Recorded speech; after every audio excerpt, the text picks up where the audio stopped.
As we enter into our time of communion today, I want to share a passage with you. I know for me, I've heard it hundreds of times, and it's somewhat mundane at times, but it's so beneficial to read it. Matthew 26 through 29. Now they were eating. Jesus took the bread, and after blessing it, broke it, and gave it to the disciples, and said, "Take, eat, this is my body." And he took a cup, and when he had given thanks, and he gave it to them, he said, "Drink of it, all of you, for this is my blood of the covenant, which is poured out for many of the forgiveness of sins.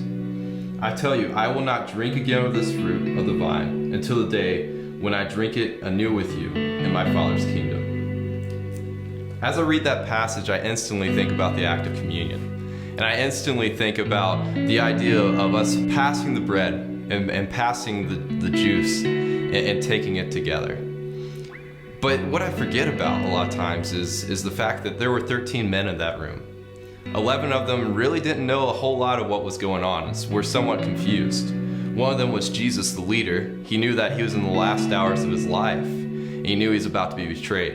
The other was Judas, the betrayer, and he knew he was about to sell Jesus out to the Romans. As I think about this, I think a lot of times it's easy to get caught up in the fact that Jesus was soon after nailed to a cross. He was soon after beaten and abused for our iniquities.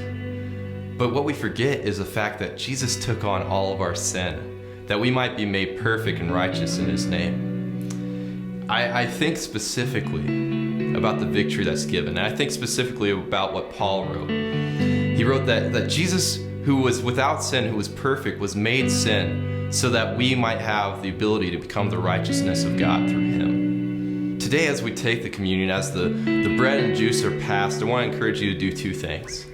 Specifically, think about in your life what Jesus has taken on for you.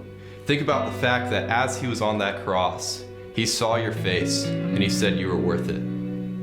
I want you to also think about the fact that because Jesus died and because he rose again, we stand in victory. We stand free from our sin. This communion is a celebration as well as a time of remembrance. It's a moment in both the past and the present as well as the future. Let's take this together and celebrate in the victory of Jesus Christ.